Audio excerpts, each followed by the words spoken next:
Ladies and gentlemen, good day and welcome to the Dodla Dairy Limited Q2 FY2026 earnings conference call. This conference call may contain forward-looking statements about the company which are based on the beliefs, opinions and expectations of the company as on date of this call. These statements are not the guarantee of future performance and involve risks and uncertainties that are difficult to predict. As a reminder, all participant lines will be in the listen-only mode and there will be an opportunity for you to ask questions after the presentation concludes. Should you need assistance during this conference call, please signal an operator by pressing star then 0 on your touchtone phone. I now hand the conference over to Mr. Dodla Sunil Reddy, Managing Director of Dodla Dairy Limited. Thank you and over to you, sir. Thank you very much. Good morning and season's greetings to all the participants on behalf of Dodla Dairy Limited. I extend a warm welcome to everyone joining us on our call today. On this call, I am joined by my CEO, Mr. B.V.K. Reddy, CFO, Mr. Murali Mohan Raju, and SGA, our Investor Relation Advisors. I hope everyone had an opportunity to go through the financial results and investor presentation. This has been uploaded on the stock exchanges and our company website. We are happy to share that the acquisition of Osam was successfully completed by the end of July. The performance for this quarter reflects 2 months of contribution from newly acquired business. In the Q2 financial year 26, Dodla Dairy delivered a good consolidated performance with revenues reaching rupees 1,019 crores, 1,019 crores and an EBITDA margin of 9.1% and a PAT margin of 6.4%.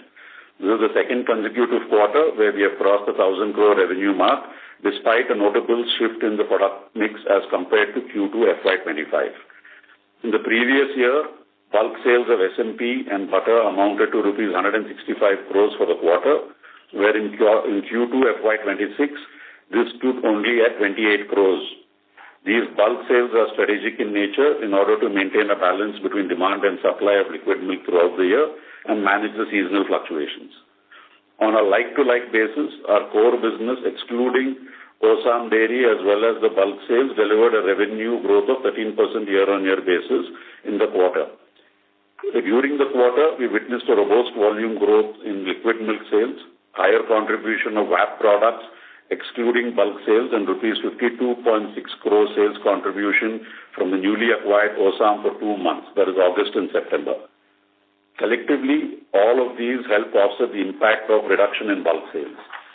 As a result, we have achieved a healthy gross profit margin of 27.7% as against a 25.5% in Q2 FY25. This margin improvement is despite the fact that Osam business typically generates a relatively low margins. Furthermore, EBITDA margins were impacted as we saw some uptakes in employee expenses, advertising and promotion, transport and stores and spares, which Murali will talk about in a bit. I would like to emphasize that the brand is at the core of our business and we continue to spend towards the same. Some of our recent brand building initiatives, including sponsorship in Kuku with Jati Naparalu in the Jio Hotstar, targeted OTT creative strategy, innovative weather reports in TV channels, and Ganesh festival sites. These are targeted initiatives to increase brand salience in our local markets. On the procurement front, due to the lean season and erratic rainfalls, the overall supply of milk remained under pressure, resulting in an increase in procurement prices. During the quarter, we also took some price hikes in line with the increased procurement costs. In Africa, our revenue recorded a healthy year-on-year growth of 21.7% with an EBITDA margin of 7.4%, higher than the Q2 of last year. As mentioned in the earlier calls, we are currently focused on capturing the markets in Kenya and hence strategically keeping our milk product price on the lower side. Over long term, we expect to see gradual improvement in the profitability in the Africa business. Coming to the Orga business, the business has delivered consistent high double-digit growth. The revenue for the quarter grew by 28.3% with an EBITDA margin of 13.7%. During the quarter, the raw material cost has increased as compared to Q1 FY26, resulting in a relatively low margin, but on a year-on-year basis, it is in line with the Q2 FY25. Going ahead with the GST benefits and festive demand, Dodla is well positioned to deliver consistent growth with further improvement in VAP contribution. We continue to work towards brand building, increasing procurement, expanding our product portfolio, and reaching newer markets. Before I hand over to BVK, I would like to take a moment to congratulate Murli and our finance team on winning the Best Digital Finance Team of the Year at the Next Gen CFO Awards of 2025, and also the overall Dodla team and the OSAM team of HR Foods for being able to integrate our process and systems in a short time of 60 days, which is, I think, is a great job done by the team. At Dodla, we are focused on creating best-in-class systems and processes under our C-suite leadership to take the business to the new heights. With this brief, I will now hand it over to the CEO of our company, Mr. BVK. Thank you very much. Over to you, BVK. Thank you, sir. During the quarter, our milk procurement stood 19.5 lakh liters per day, which is an increase of 13.4% on a year-on-year basis. Due to efficiency improvement by Dodla as well as addition of OSAM volumes. The average consolidated procurement cost in Q2 FY26 was 37.29 per liter, which was around 34.64 per liter in the same period of last year. Our liquid milk sales delivered a volume growth of 12.6 year-on-year and stood at 13.1 lakh liters per day. Average consolidated milk sales price in Q2 FY26 was 57.07 per liter, and Q2 FY25 it was 54.82 per liter. The curd sales for the quarter stood 360 metric tons per day with a year-on-year volume growth of 11.2%. Now, to give a clear picture of our performance excluding OSAM numbers, I would like to share the volume details of excluding of OSAM. Milk procurement volume stood 18.8 lakh liters per day. On a year-on-year basis, growth is 9.4%. Milk sales volume stood at 12.4 lakh liters per day. On a year-on-year basis, 6.3%. Curd sales volume stood at 346 metric tons per day. On a year-on-year basis, growth is 6.7%.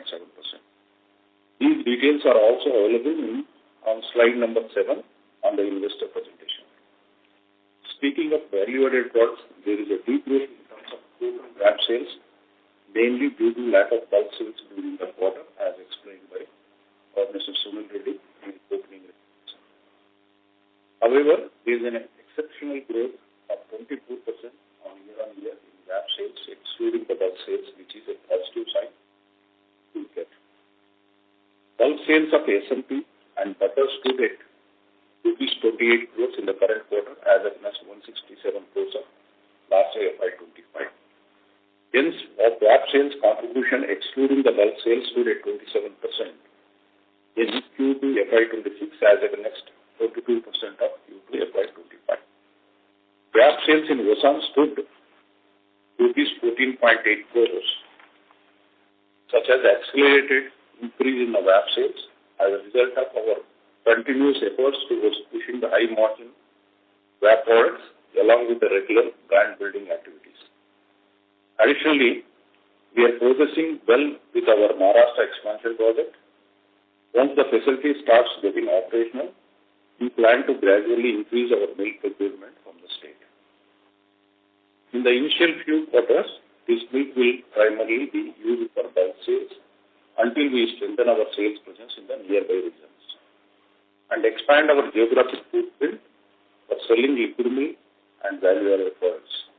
Currently, in H1 FY26, we procure 2.4 lakh liters per day of milk from Maharashtra. OSAM currently operates in approximately 2-3% EBITDA margin. Our focus is on enhancing operational efficiency and scaling volumes from the current 1.2 lakh liters per day to 2 lakh liters per day by FY27. We expect to bring OSAM margins to Dodla consolidated level within 2-3 years through procurement, optimization, increased VAP contribution, and operational improvement. We expect OSAM to play a strategic role, boosting both revenue and profitability while supporting our expansion to the northeastern region of India. Additionally, we implemented SAP at OSAM effective from November 1st. In addition to these developments, Dodla, with its direct farmer net seller strategies, growing presence in Africa, steadily expanding order book business, remains confident of delivering accelerated growth while maintaining healthy profitability across all business segments for long term. So now I would request our CFO, Mr. Murli Mohan Raju, to share the financial highlights for the quarter. Thank you. Thank you, sir, and a very good afternoon to all the participants on the call. Talking about quarterly performance in Q2 FY26. Revenue from operations stood at 1,019 crores, a 2.1% year-on-year growth compared to 998 crores in Q2 FY25. We delivered a gross profit of 282 crores, with gross profit margins reaching at 27.7%, as against 25.5% in the same period last year. Employee expenses for the quarter increased by 25.7% to 50 crores, primarily due to 3.8 crores addition from Osam Dairy, regular annual increments, and the addition of new manpower with higher skills and qualifications, along with the infra addition. Other expenses rose by 18% to 139 crores compared to 118 crores in Q2 FY25, mainly on account of advertisement and promotional expenses, as well as increase in freight and overhead costs due to higher proportion of milk and VAP product sales instead of milk sale of butter and SMP, for bulk sale of butter and SMP. Advertisement and promotional spend is important for us in order to increase the brand salience for all Dodla products. Our EBITDA stood at 93 crores with an EBITDA margin of 9.1%. Depreciation expense came in at 21 crores as compared to 19 crores in Q2 FY25. Other income for the quarter increased by 18.9% to 11 crores compared to previous year. Net profit for the quarter stood at 66 crores with a margin of 6.4%. Now coming to H1 FY26 performance. Revenue from operations grew by 6.1% year-on-year to 2,026 crores compared to 1,909 crores. Gross profit improved to 542 crores, a 4.2% increase on a year-on-year basis. EBITDA for half year stood at 175 crores, and the company reported a profit after tax of 129 crores with a PAT margin of 6.3%. In this period, we incurred capex of 77 crores, largely toward Maharashtra expansion.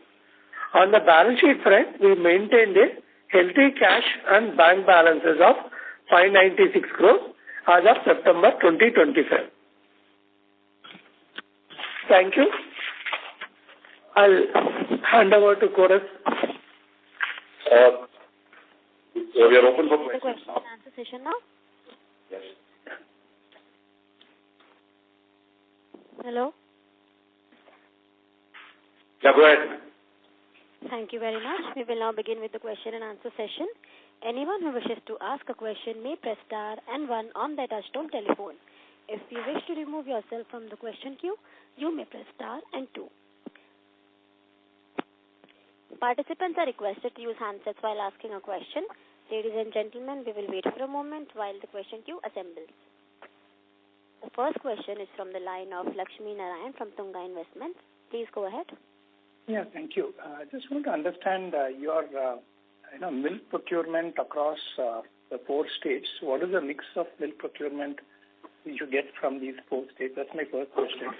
The second question is that there has been a volume growth in milk. I mean, if you exclude Osam, I just want to understand what has been the volume growth and whether the volume growth in milk is coming by expansion in distribution, or how it has actually made possible, because you have reported a very good growth in the liquid milk consumption. And the third question, I just want to understand what is the mix of pouch curd versus the non-pouch curd mix, if you can give that. These are my 3 questions. So I'll just answer the question on the milk growth and why it happened, sir, and Murli will give the specifics on procurement of the state-wise and pouch curd versus this and the milk growth volume. Predominantly, what we have been spending on our advertisement and also improving our distribution stance, we are seeing an uptake a little bit coming from our existing markets where our market share is also improving in terms of other customers or in the penetrating deeper. Also, we are expanding areas consistently. We still have a lot of areas to expand in the areas of Tamil Nadu. Karnataka, we have blanketed most of the areas for sale. Telangana, we still have some more penetration to do. So on the front of both of these, deepening our existing operations is where I think our sales percentage would be on 50-50 basis of the milk volume growth. Existing locations, volume penetration is coming down to 50%. New areas is giving us 50% of our volume growth. And brand is helped in the recall and customer presence. Murli now will give you the procurement and pouch curd and details. So this milk growth, do you think this can be sustained over what period of time? And also, how much of these milk sales come from, the shops, the modern trade versus the regular dairy supplies? So modern trade is still very minimal, sir. It's only hardly contributes, especially liquid milk and all will be much lower. It's only products that we push more towards modern sales. So all this comes only through the sales of the local, let's say the Kirana store / milk vendor who's coming and delivering it to you is the major area of growth still, sir. So that volume growth comes only from there. Yeah. So coming to the state-wise procurement, overall the growth for the quarter is 8.21%. So in India, last year, this Q2 we have done 15.48 lakhs, as against current quarter we have done 16.75 lakh liters. So basically growth has come from AP 7.49, Karnataka 12.8, Tamil Nadu we are more or less mute, Telangana 19.86, Maharashtra 26%. That is the quarter growth. When you talk about 6 months growth also, 7.9 for AP, Karnataka 8.2, Tamil Nadu more or less mute, Telangana 3.7 and Maharashtra 21. This is with regard to the procurement. And with regard to the procurement mix, sir? What is the procurement mix? Did you give that number, sir? What do you mean? Buffalo and the cow? Yeah, both. Buffalo and okay, state-wise. Yes, okay, state-wise mix, I'll give you. Yeah, I'll give you. State-wise mix, 32% comes from AP, Karnataka comes from 26%, Tamil Nadu 26%, Telangana 2%, and Maharashtra 14%. Got it. And come to the sale of Dodla Dairy, excluding Mosam Africa. Overall, we have grown in the volume 1.7%, but if you exclude the bulk, in the Dodla Dairy, we have grown by 5.6% for the quarter. When you talk about for the year, overall we have grown by 3.1% because in Q1, excluding bulk, there was a growth of only 1%, so which was averaged out. Curd pouch, majority is the pouch only, almost 80% is the pouch curd for us. Pouch milk, 20% is curd and 80% is milk. Yeah. Okay. Thank you, sir. I'll come back to you. Thank you. The next question is from the line of Abhishek Mathur from Systematics. Please go ahead. Yeah, hi sir. Thank you for the opportunity. Just wanted to check what is the milk procurement cost trend that we are seeing in October and what is it that we are expecting in the near term going forward. If you can give the number also that we saw for the previous quarter and what is it we are seeing for October and going forward expectation for November, December, and what is the price hike that we took also? Actually in third quarter slightly the procurement cost is going up because because of continuous rains, the procurement, it is not coming expected level. So because a lot of farmers have diverted towards agriculture, so the procurement what we expected in the month of October and November, 19.5 lakhs only, the standalone itself.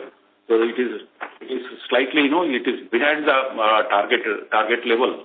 So slightly there is a pressure in the procurement. So prices have slightly gone up. So already, 1 rupee, 50 paisa, price has already gone up. But I think we're trying to compensate that with better product mix and improvement in overall consolidated numbers. So it won't impact our numbers as much. And sir, in the VAP segment, X of bulk sales, we seem to have recorded quite strong 20% plus growth as you indicated in your commentary. which are the products in VAP which are driving this growth? Which are the ones which are growing faster for us? It's led by paneer and then by curd. Paneer.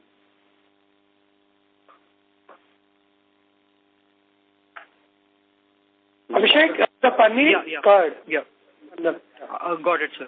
And finally, sir, if we can give our outlook for the near term, what is our segment-wise growth outlook that we're expecting for the second half of this year?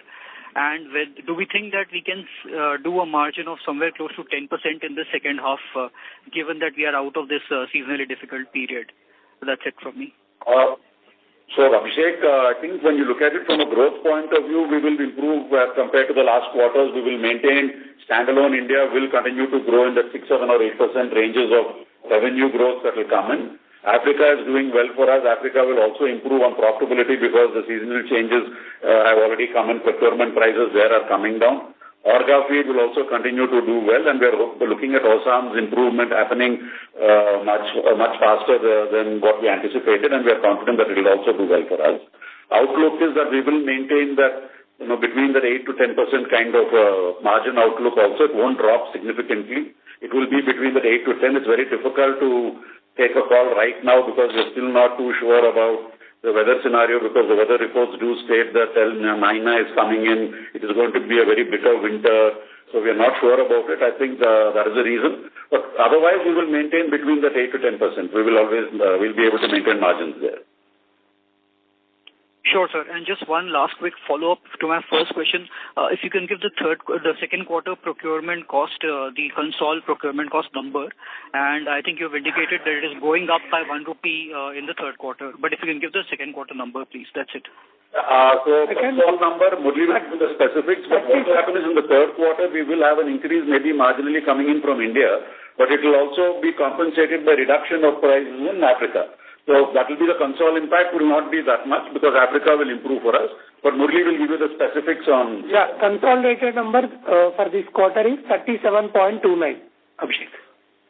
Got it, sir. That's it from me. Thank you. Thank you. The next question is from the line of Aditya from Securities Investment Management. Please go ahead. Yeah, hi sir. Thanks for the opportunity. Sir, first was what was the quantum of price hikes which we had taken? And sir, wanted to know the rationale of doing the same because I believe we would be one of the only few players who would have taken price hikes. So just wanted some understanding on that. No, sir, the price hikes on the sales side or on the procurement side, sir? Sales side. The sales side is not much of price hikes that we have taken, sir. Overall, because of the revenue mix that is there, the prices are looking at a higher in terms of the net realization that we've got, more than a price hike. There's been not much of price hikes. It is a price, the product mix that is the reason that is changed, which has shown an improvement of 4%. 4%, sorry. 4% because of the change in the product mix also is there. 4% was increase in the sales. Understood. And sir, when was the last price hike taken by us in India, and are we looking to take any price hike in the near future? Right now, there is no price hike, sir. Only internal slight corrections. No MRP price rise. The last price hikes taken were more 6 months ago. I think is when the last price hikes were taken, sir. So recently, for GST, whatever is necessary, that we have done it. Yeah. Got it. So next was what was the revenue, gross profit and EBITDA for Osam in this quarter? Osam, it's only what we have taken as 2 months, I think, but we will be able to give you numbers specific to... Yeah. So revenue was 52.6 crores, EBITDA is 1.38 crores, that is 2.6% margin, and we have done a volume of 1.35 lakh liters per day. But when you consolidate as average, it has come as 89,000. Because 2 months operated, we are at 1.35 lakhs. Yeah. Okay, understood. Now, sir, you have been operating Osam now for almost 2 to 3 months. So, any low-hanging fruits you think are present in the business which you could work on immediately to improve margins in the short term? And secondly, on a long-term basis, what kind of margins are you targeting over there? Over what time frame? And what would be the levers for doing the same? So broadly speaking, it is a good market that we're looking at. We're taking it from the population point of view, the penetration that has been available, and the low-hanging fruits are, I think, we are trying to get the efficiencies of the operating systems like we are doing what we are doing as our practices here to be implemented there, like we are doing in costing and other areas. Improvement in the facilities of the plant for qualitative improvement. It's very early now to give you specific numbers of growth, but we're very confident that the improvement will show in the coming few quarters itself on the bottom line on the profitability front. Volume growth is already growing on 20% year on year as per what the projections of what their last year was to what the current year is. Like I told you, system integration successfully, we've been able to do the SAP integration, which is basically showing the ability of both the teams, the team at OSAM who's been able to adapt, as well as our team being able to integrate them with us very comfortably. Distributing and strengthening the network infrastructure is an ongoing process which will continue.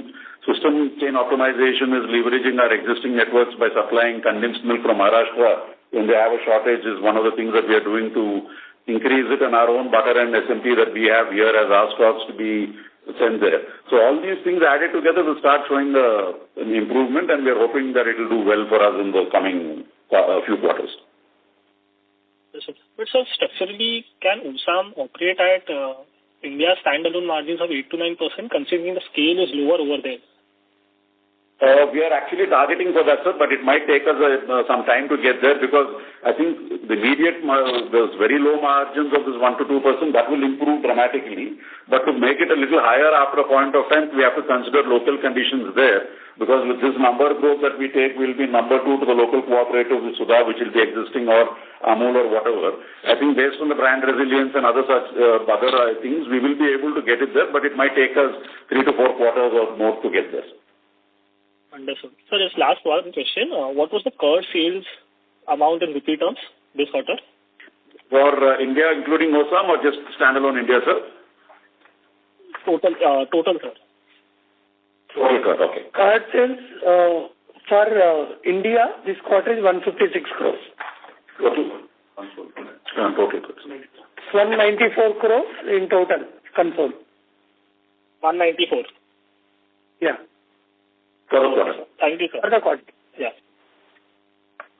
Okay. Thank you. The next question is from the line of Shivam Mittal from Care PMS. Please go ahead. Hello. Thank you, sir, for the opportunity. So, sir, in terms of value-added products, if I exclude bulk sales, so non-bulk sales has degrown sequentially. So, sequentially. Bulk sales, the VAP sales have grown. Murli will give you the specifics of standalone India, the VAP sales growth, sir. So overall, excluding bulk, the growth was around 5.6%. In VAP sales. Only VAP sales. VAP sales was grown. Basically, VAP growth 7.7% is in the curd, and other products is almost 10%. 1 minute, so we'll just give you the exact VAP sales numbers that we are looking at. Okay. Sir, you mentioned... We have 24.2%. We have grown. That product 3.3%, excluding bulk.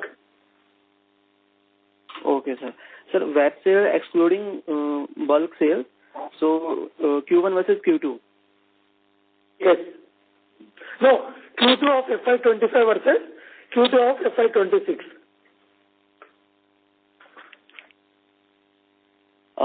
Sir, you mentioned OSAM... Okay, I'll tell you. We'll again answer it. I'll again answer it. So, for example, yeah. Q2, we have done a turnover of 230 crores in the Q2 of VAP. Last year, we have done, that means Q2 of last year, we have done 189 crores. That was resulting to 21.4% of the growth. Q2 to Q2, sir. Last year, Q2 to current year. Yeah, because Q1, when you compare it, last Q1, excluding bulk, we have done 269 crores. But because that is a summer season, we have a more VAP sales of curd, buttermilk, and lassi. So when you compare with that, there is a degrowth of 29%. Yeah. And in the fat and fat product, because that we will see separately, in the fat, current quarter we have 31 crores. Last year, similar quarter, 22 crores. There is a growth of 44%. last Q2 to this year Q2. And this year Q1 when you compare, because this year Q1 we done 24 crores, so there was a degrowth of 10%. So overall Q2 has improved, sir. Q1 damage of not having the weather on our side was the one the VAT came down, but Q2 it has improved and grown. Okay, sir. Understood.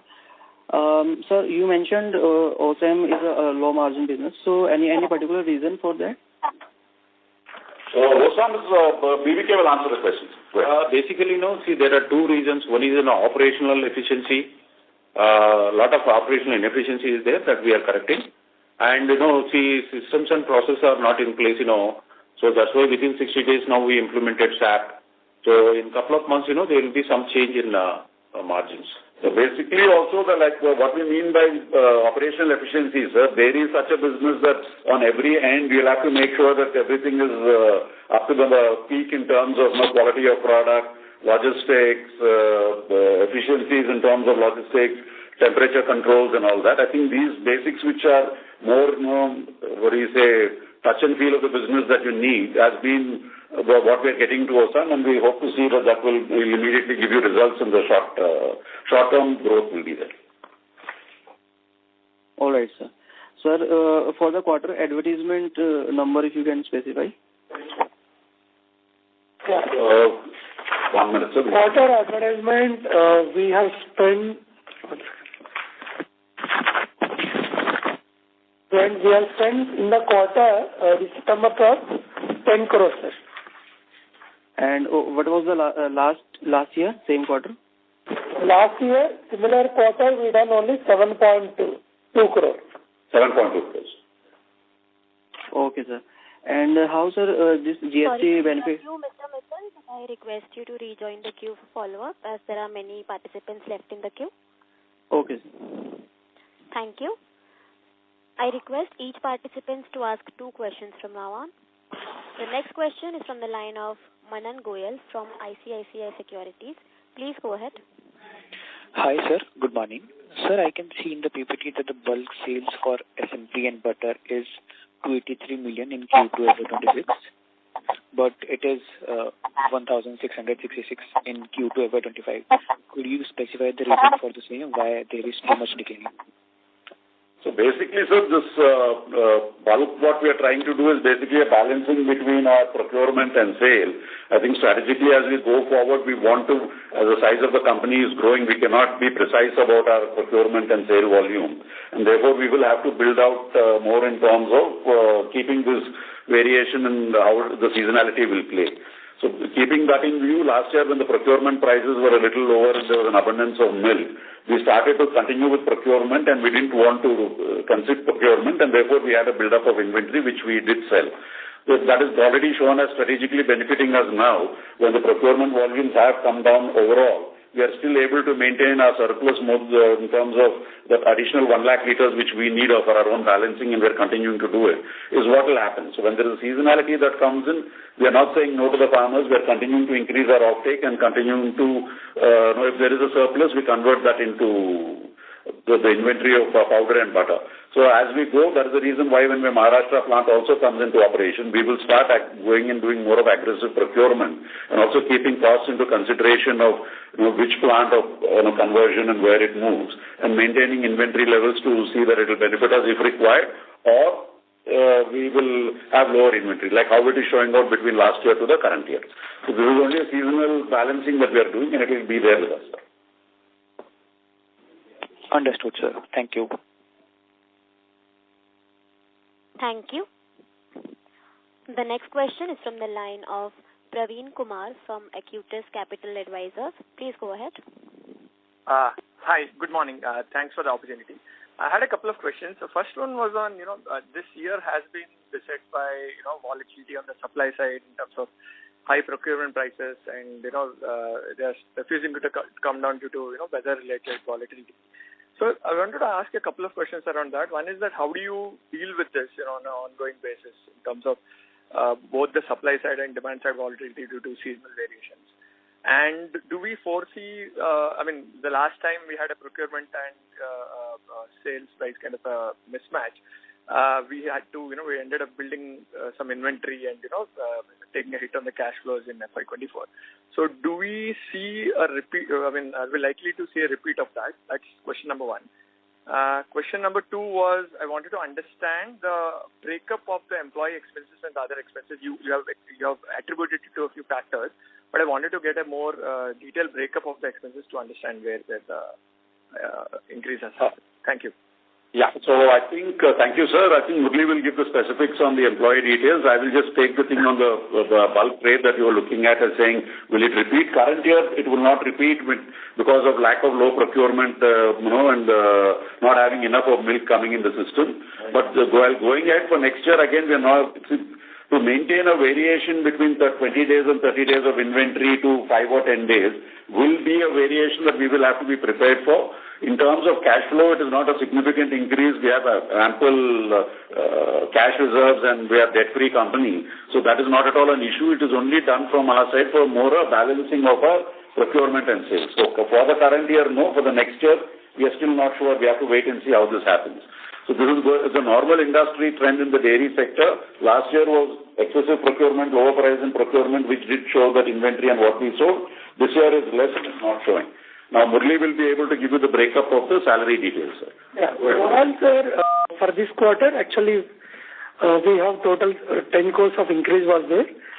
In the salaries cost itself, around 10 crores. Majorly is one of the some addition is there, and apart from that, 12% of increment is there. Apart from that, a regular headcount increase because of we have geared up for the volume today around 19 lakhs of procurement volume and sales volume. Because of the erratic rainfalls, all those things couldn't able to do. So the built up whatever we have done for the headcount, that was one of the reasons. Second is in the transport cost, almost all 7 crores was increased because of the B2B sales was converted more into B2C. Apart from that, yeah. So basically, I think increments were around 10-12%, sir. And the additional 6-7% has come because of OSAM and our increase in procurement and manpower for Maharashtra project that we put together.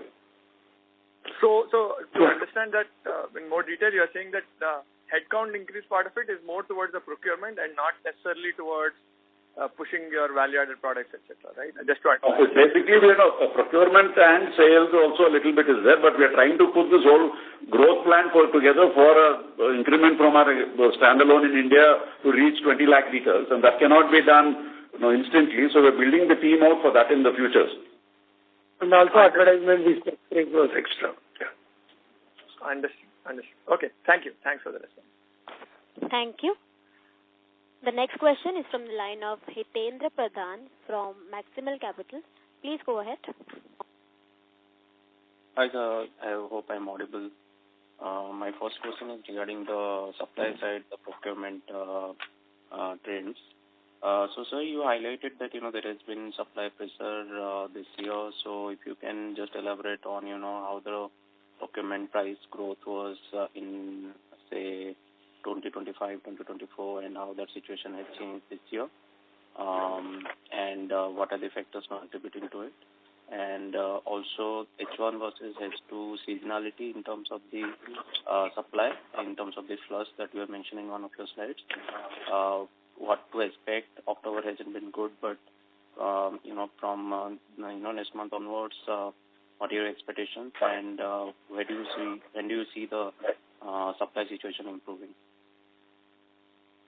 The procurement, as expected, it has not come because of excessive rains, especially in southern India. Not only southern India, entire India. Even in northern India also, so far, normally, after Diwali, the procurement goes up. Prices will come down. But, as of now, that we have not seen any impact. Now, the information what we are getting, the procurement level is not comparatively expected level as compared to last year. So, because of that, slightly prices are slightly forming up. That is the main reason. And the trends also will be the same, sir. Because also coming months, look like it will be the same. Murli will give you the specific numbers of the previous years too. Yeah, last year, basically it is 34.86 was the price. Now we are at 37.47. As a per liter price. Per liter prices for India. Yeah. So, but and the consolidated, it is 34.4, 37.29. Sorry, sir. So what are the factors that have contributed to this? Like, this year, what has changed? Only because of... The effect is more because when you have unseasonal rains. So summer anyhow, we don't get much of milk, and when the weather improves, the animals will be able to yield better. But when you say that there's excessive rain, there is no disease, malnutrition, and all that comes from the animal side. On the farmer side, when there is rainfall which is more, the attention towards growing of his crop becomes more and less care towards the animal husbandry side. Because he likes to look at his revenue from saying that my animal husbandry side is doing better. Sorry, there is no getting revenue from my crop, and concentration there is more. When there is a little less of rainfall, also it's the same thing that they'll have to take care of the animals more than the agriculture, because there's no agriculture, and then the milk improves. So when there is abundant also, it is a problem which is there, which has come this year. So that is a basic reason. If it was optimal, then it would have been great. The animals would have been producing more as usual. So it is abundant of rain having the health impact on the animals and concentration more on the farming. Got it. Sir, the second question is related to the EBITDA contribution from your milk sales versus the VAP sales. So you do like somewhere around 90 to 100 CR per quarter. So how much EBITDA you generate from your milk sales?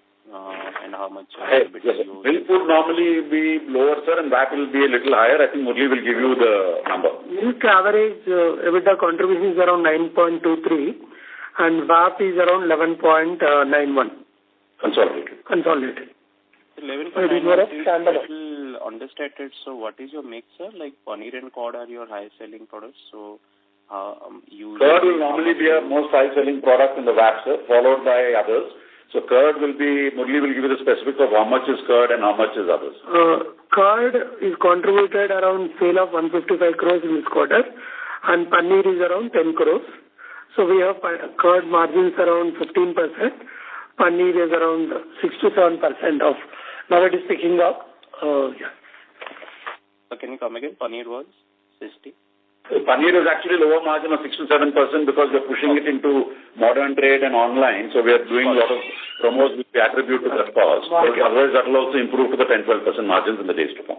Got it. And the mix changes from H1 to H2 depending on the seasons, or does normally H1 is always better performing, but this year unfortunately it was not there because in terms of rains and coming in, lassi, buttermilk, which are other high volume products, don't sell. Murli will give you the difference between H1 and H2. H1 and H2 generally, H1 will be higher, H2 we don't have. H2 we are expecting that it will be the similar lines of last year. But the curd, both products get impacted due to this, between H1 and H2, curd and paneer, or curd and paneer is more steadier and all that? So paneer will be on the growth trajectory because that is not that much weather related. It's more a market push that we give. Curd is more weather related in terms of the south of India. If it becomes too much of a winter, people might cut down the consumption or increase. H1 is summers are higher, we have more of curd and buttermilk consumption. H2 in winters, it maintains the status quo. It won't increase rapidly. But it also, as I said, it depends on weather. For us, surprisingly, right now, October, the past 4 or 5 days have been warm compared to what we were expecting. So I think, but it will maintain the same numbers of volumes. Marginal growth will be there because of more penetration instead of having a substantial growth. Okay, that's all from my side, sir. Thank you. Thank you. I request each participant to ask 2 questions only. The next question is from the line of Kairav Sundar from Spark Capital. Please go ahead. Yeah. Hi, sir. Good afternoon. Just want to check on the Orga feed business. I see there's a moderation in margins from 17% to 13%. What contributed to that? Basically, Orga feed will be predominantly driven by the commodity of maize and prices of maize. I think that would have contributed the most. Murli will give you the... Basically, the quantity was increased. Earlier we are doing 4,110. Now we are doing around 4,600. So tons per month. Per month. Which was actually 37% of growth in the value, and revenue also increased by 28% because the margins is increased because of 6% was the price decrease in maize. Yeah, correct. That is the reason. Mainly because of the value, and the other reason is the changes in the price. Okay, sure, sir. Thank you. I'll get back into the queue.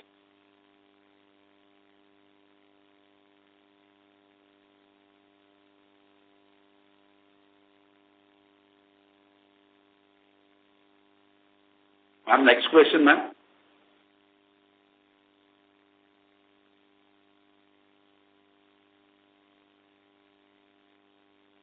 Excuse me. Thank you. Thank you. The next question is from the line of Mohit Todeja from MK Global. Please go ahead. Yeah, hi sir. Sorry I joined a little late.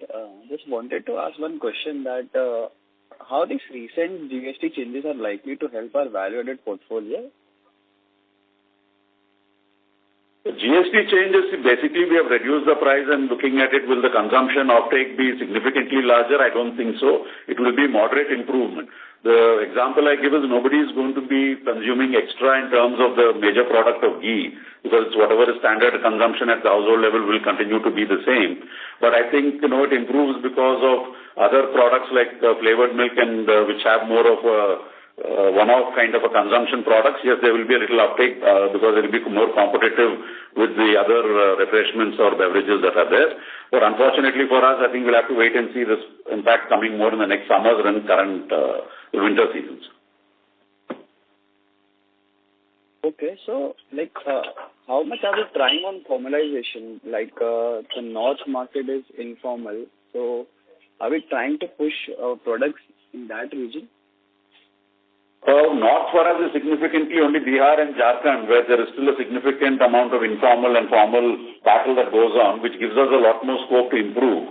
Because the formalization won't be dramatic in nature, but like how it was in the rest of the country maybe a decade or decade and a half ago, is where we will be looking at the formalization happening and improvement going further in the northern markets of Bihar and Jharkhand. It is also related to GDP and the overall infrastructure improvement. We are very confident that that will happen. Because looking at other sectors, they've been doing extremely well in these markets and growing very fast, and we also are confident that we will be able to do the same. Okay. Thanks. Thank you. The next question is from the line of Resham Mehta from Green Edge Wealth. Please go ahead. Yeah, thank you for the opportunity. I just have a couple of data questions. So, for FY25, what would be our revenues from B2B? B2B for us is a very small segment, ma'am. We hardly have, B2B is only the bulk trade that we did in terms of our bulk volume. So I'll just get you that number. Yeah, bulk sales basically last year, for the full year, we have done total SMP. Value we have done 202 crores of butter and SMP of 110. So that's resulting into total value of, that's it. 312 crores. For last year. So this is at a consol level, right? Okay, yeah, consolidated. And current year it is only 86 crores. For the half year now. Half year. Because first quarter we done 57.7 crores, Q2 we done 28.3 crores. So this is consol, ma'am. Bulk is only in consol. Other areas we don't do bulk at all. It's all B2C. Right. And in terms of what is your revenue mix from different channels for FY25? Like how much would be through the traditional milkman/kirana route? How much through e-com, quick-com? So for us broadly e-com, quick-com is lower. Murli will give you the specifics, ma'am. We have what we call as agents. We have our own retail parlors, distributors and others. Murli will give you the specifics. Yeah. Distributor is 49%. Agents is 22%. DRPs, our own retail parlors, is 17%, and another hybrid DRP where they will do 2%. Mainly institutional is 1.8%. Our modern trade is only 4.1%, including e-commerce, and super stock is 2.6%. Sorry, can you go a little slow? Sorry, yeah.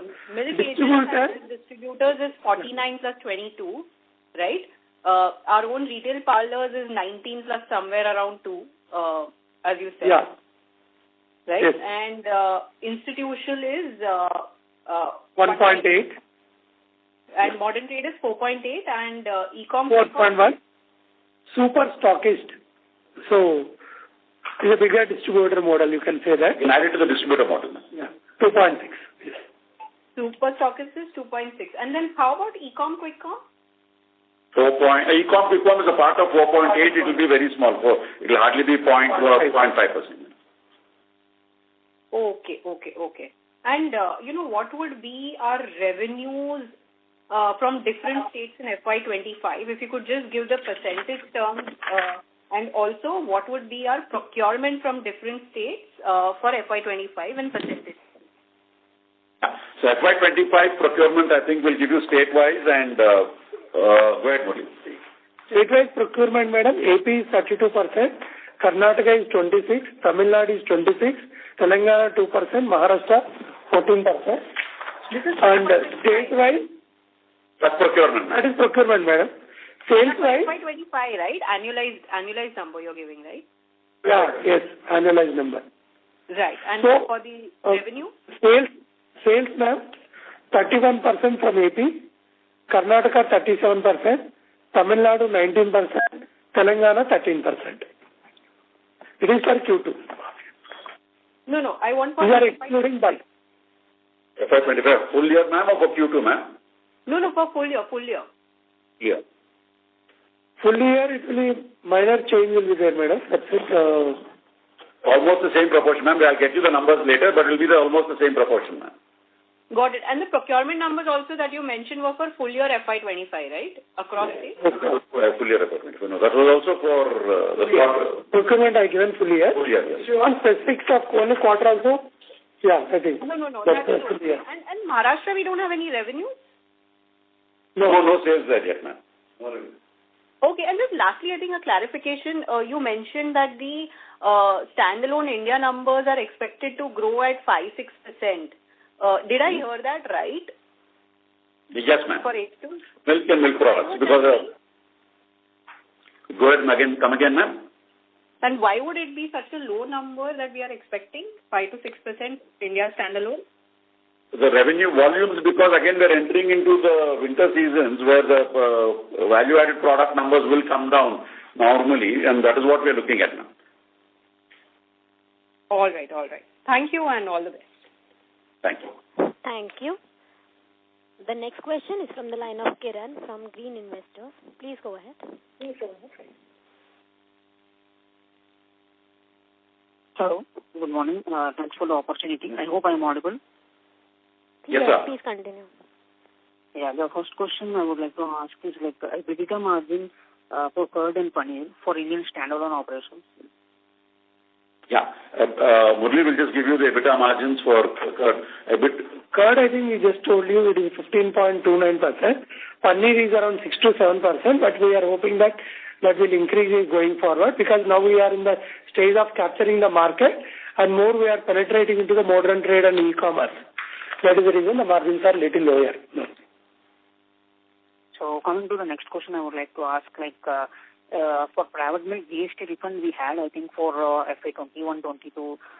Can you give a clarification regarding that? Yeah, GST refund was basically there was a industry as a whole.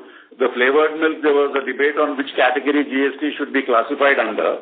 So later, I think the industry and most of the independent dairies went to the respective courts, and courts gave favorable order that the department was classifying under the 5% category earlier instead of 12%. 12% category, and gave us the relief, and that's where the advantages came. So we have received the refund in this current quarter? Yeah, this quarter we have not received it. We are yet to receive another. Only Karnataka is pending, which we are expecting around 1 crore will come in the subsequent quarters once we won the case. So all other quarters are already captured. Yeah, we already got. It was factored in the earlier quarters, not in the Q2. So it was captured in Q1? Yeah, Q1. So in P&L, where is it hitting? Just to know. It is in the rates and taxes. Okay, in the rates and taxes, P&L. Thanks for the information. I will turn back. Thank you. Sure. Thank you. The next question is from the line of Madhav from SKP Securities. Please go ahead. Yes, hi. Thank you for the opportunity. So my question was more on industry standpoint. So I wanted to know what what are the dynamics, like demand supply dynamics? I know you have answered that, like in the current quarter you witnessed that there was a surge in procurement prices because of unfavorable weather and all these things. But fundamentally, what are your views? Like, is it that the demand for dairy products is like rising, so the demand for milk is rising at a higher pace than supply, or the supply increase is higher? So fundamentally, what is your take on this? And secondly, like, is there like state-wise very big divergence? On this, if you can throw. No big divergence state-wise, sir. And the basic broad picture is milk is what we call as B2C, which you can look at it as the consumer products like milk, curd, paneer, all the other products. Then there is a whole segment of what we call as the ingredient space, which is basics are powder and fat that you look at. The ingredients can go into a host of industries, right from we have variants like casein and such things which can go from pharmaceutical to biscuit factories to other food products. So the balance of what we have is, like you said, rightly supply demand of what we produce locally. If there is a shortage in these productions, inventories of the other ingredients sort of prices go up, and the ingredient business needs more volume, then they increase the procurement prices. Once there is a surplus in procurement, when there is the ingredient is under pressure because they're building up too much of stock, procurement prices then come down. We being majority B2C business, we are able to keep that status quo of profitability and go forward. Sometimes we do have a lag. We're not too sure of how much the procurement prices will go up if there is a shortage and by when it will be stabilizing. And the passing on prices will take that effort of time, and that year we'll see a slight dip. Whereas the procurement prices drop, then we don't normally reduce the selling prices, and that comes into our bottom line quicker. That is broadly the way the scenario works. Not much of a divergence. Predominant growth is coming from Indian consumers consuming, increasing what we call as the per capita consumption. As more people are becoming health and aware, being the new protein or looking at it as from a healthier point of view, consumption is increasing. I think we see 4 to 5% growth in terms of basic market size increasing, and the procurement is also keeping up in tandem.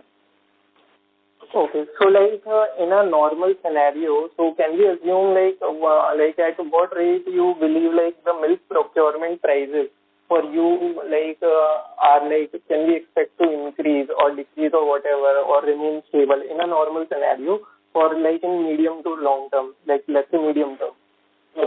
Long term, sir, if you look at it as a 30-year long-term cycle since we have been in business, I think inflationary milk has been growing at around a 10% inflation on both procurement and sales over a 30-year period. I'm not looking at it as the short term of 2 to 3 years. 2 to 3 years, you will have the 4-5% inflationary pressure, which comes both from procurement and sales. It's only the timing of when the companies pass on or how do you take it forward. So also the difference is coming is the multiple channels are changing. So that is also another reason we will see more, I think, inflationary pressures coming because for the convenience, customers are willing to pay more. So the costs are going to increase on the sales front. Okay, understood. And just one last question. So on this e-commerce front, especially quick commerce front, so there are, several companies coming out with they are growing their presence in these modern channels. So what are your plans? As of now, there is no such any big strategy from your end, or you are thinking on those fronts. One of the players, if I have to mention, Country Delight. So they are going big. So what are your views currently on this front? So we basically would like to look at quick commerce and we keep track of them. So we are also on stores like Blinkit and Big Basket and all of them. Those are majority we try to do it with the long-term products. Dairy industry per se has been a sort of a home delivery, right? Majority of the consumer milk earlier was delivered to home by a different kind of a channel, maybe not very comfortable in terms of order placement.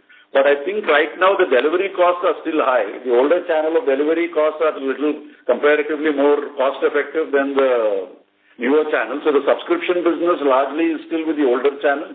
We are keeping a close watch. If the modern channels start coming down in terms of cost and they are becoming more competitive, all of us will also shift to a delivery channel. So we consider quick commerce more of a delivery channel for milk because it's predominantly subscription and non-requirement or the surplus requirements comes in only very rarely. That which can be catered by modern trade, kirana, and quick commerce. Right. Okay. Thank you. Thank you. We will take that as the last question for today. I now hand the conference over to the management for closing comments. Thank you everyone for joining us today on this earnings call. We appreciate your interest in Dodla Dairy. If you have any further queries, please contact SGA, our investor relation advisor. Thank you very much, everyone. Thank you. On behalf of Dodla Dairy Limited, that concludes this conference. Thank you for joining us, and you may now disconnect your line. Thank you. If you found this video helpful, please like, share and subscribe to Concall India for latest upcoming Concall.